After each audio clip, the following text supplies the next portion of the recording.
Hello, Danny Blyth looking at everything you need to know about low connecting or junction points. This is for acupuncturists and acupuncture students only. Please pause and read. So these are amongst some of the most important points that we have. They were first listed in the Suwen, a couple of hundred years BC. There's 16 of them listed there, which are the 12 main channels, the Ren and the Du, and the spleen and the stomach. So we don't use the stomach anymore, but the other 15 get used. And Ling Shu 10 describes the pathways and the pathologies of the low, which we'll talk about later on. Here's a list of them. So we've got the 12 channels, we've got the Ren and the Du, and we've got the extra great low of the spleen. You can see that some of these, lung 7, stomach 40, bladder 58, kidney 4, spleen 21, divert slightly from the main channels. They're the point on the channel that kind of disappears off a bit, so they're quite easy to remember. And pericardium 6 and triple burner 5 are both two sun from the wrist crease up the forearm, and they sit opposite each other as the inner and the outer gates. They're easy to remember too. What do? They connect the yin and the yang channel pairs.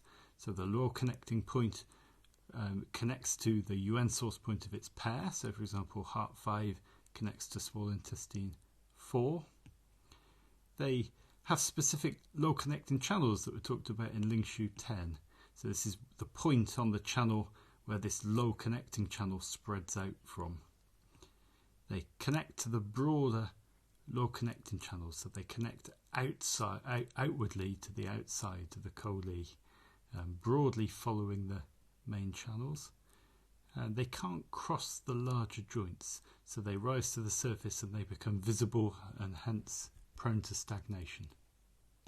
Just so that you know, I'm not making all of this up. In Ling Shu 10 it talks about the main channels.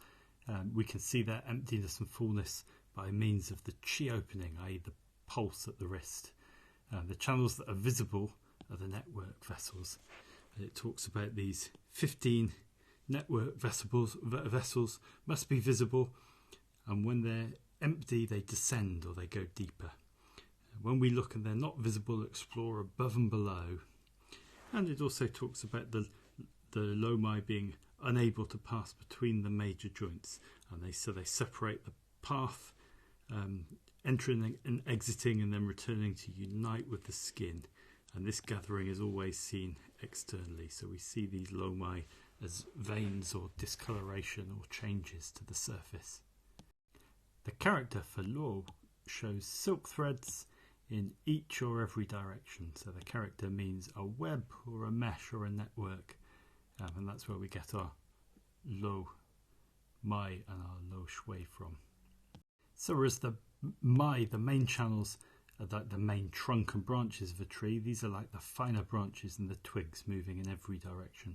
We can think of the lomi in a small way in these being these 15 connecting channels, but we can also think of them in a larger way of including the minute collaterals, the floating and the sun channels, the 12 muscle channels and the 12 cutaneous regions. And these lomi connect inside to outside like a net. So looking at it another way, we have the superficial lo, which are the sun and the fu channels that we can observe, the cutaneous regions, the jingjin, the muscle channels, which are the wei level. We have the chi level where the main channels run, and they also connect to the deeper blood and bone level, and we'll see this when we get to the functions. The lomi make up part of the buffering system of the 8 extraordinary channels. So if the channels are overloaded with pathogenic factors, with emotions, or with the stagnation, the lomi and then the way the chow and the other extra 4 meridians become the kind of buffers that take it.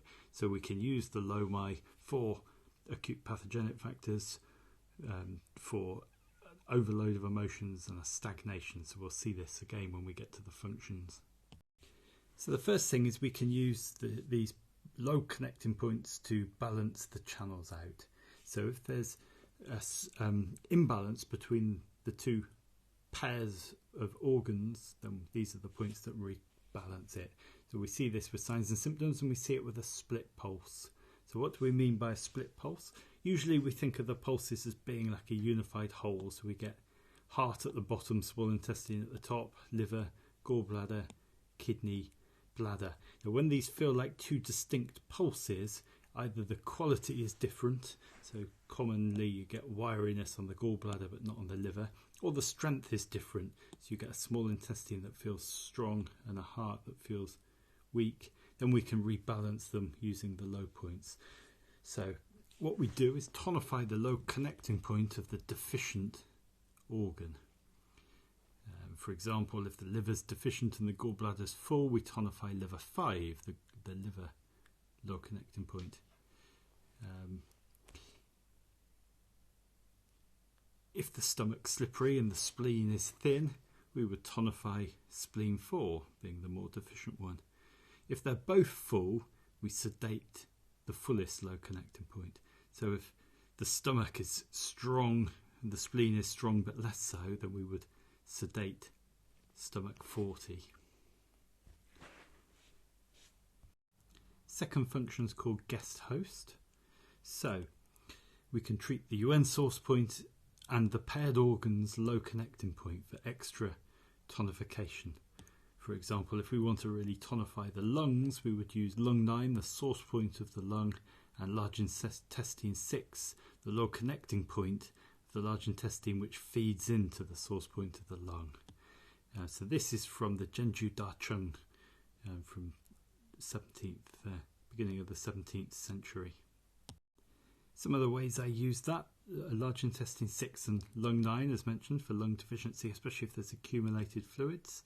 Large intestine 4 and lung 7 for external wind and headaches. Spleen 3 and stomach 40 when we want to tonify the spleen and clear phlegm. Liver 3, gallbladder 37 for migraines and eye problems. The kidney pairs, bladder 64, kidney 4 for more deficient headache, or kidney 3, bladder 58 for deficient backache with low motivation. Heart 5, small intestine 4 for tonifying the small intestine separating and sorting function. Small intestine 7, heart 7, really for treating the spirit. So those are the common pairs that I use in clinic. We can see how this pairing kind of affects the functions of these points as well. For example, lung 7 clears the head and the sinuses via the large intestine channel. Lung 6 clears fluids accumulating in the upper jiao, the lung. Small intestine 7 is an important spirit point because of its connection to the heart. Pericardium 6 harmonises all 3 jiao, use it for all sorts of stagnation because of its connection to the triple burner. Gallbladder 37 for eye problems from a liver imbalance. We can also use these points for balancing left and right sides. So usually find out about an imbalance between the two sides in an Akabani test. We see this in one-sided problems after a stroke, somebody with an uneven gait. And we tend to tonify the deficient side low connecting point to balance things back up again. Another way of using these points is the specific low channels as listed in the Ling Shu. So some of these get used still and some of them don't.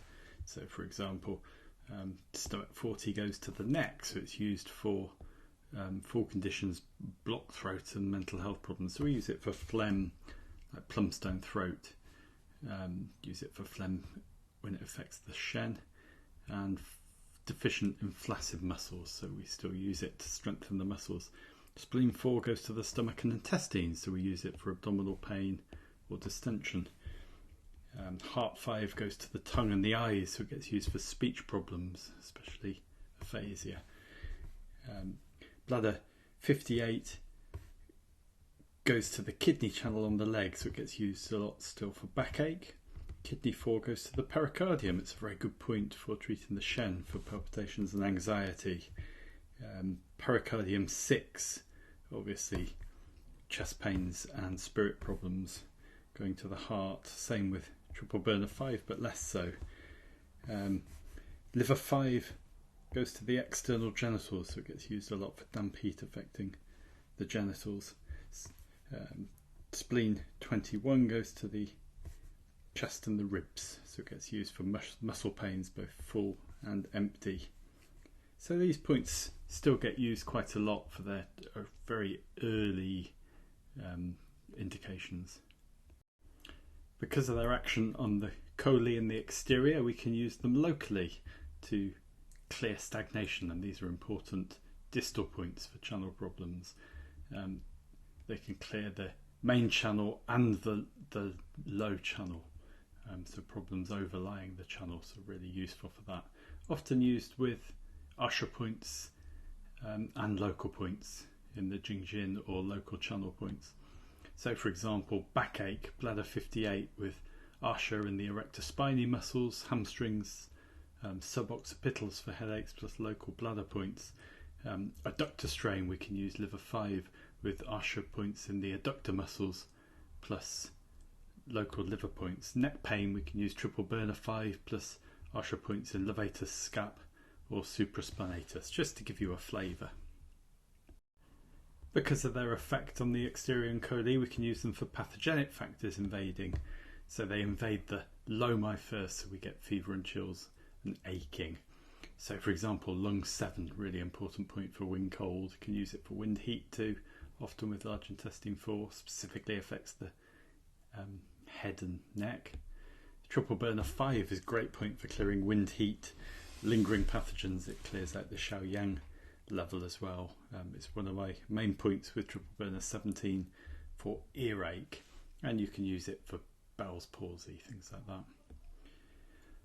Large intestine 6 opens the water passages of the lungs, so it's used for wind invasions where there's fluids accumulating, so things like allergies.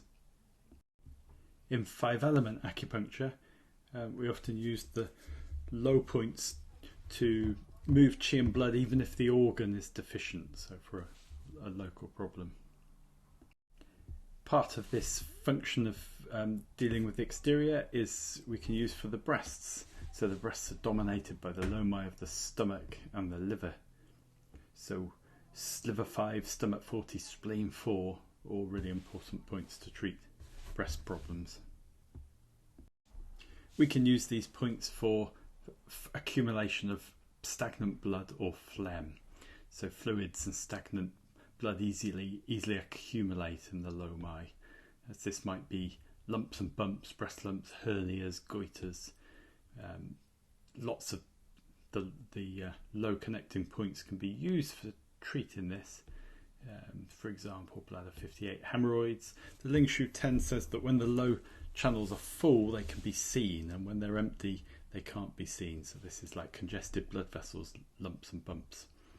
Ling Shu 10 also says that the lomi can't cross the big joints, so they diffuse outwards to the skin. So this is why things accumulate there. Finally, the low connecting points connect to the deep low and the blood level, so they can be used for bleeding, to move the qi and blood and stop bleeding. Points like spleen 4, kidney 4, gallbladder 37, liver 5. Also, spleen 21 is used when the whole body is painful from blood stasis. Because of this deep connection, they can be used to treat the spirit by moving qi and blood at the deep level. So the low connecting channels act as the first buffers in trauma when our system's overloaded. So unexpressed or suppressed emotions can go in there, and most of the low connecting points are used to treat the Shen. Thanks for listening. Here's some further reading and source texts, and these are the photo credits.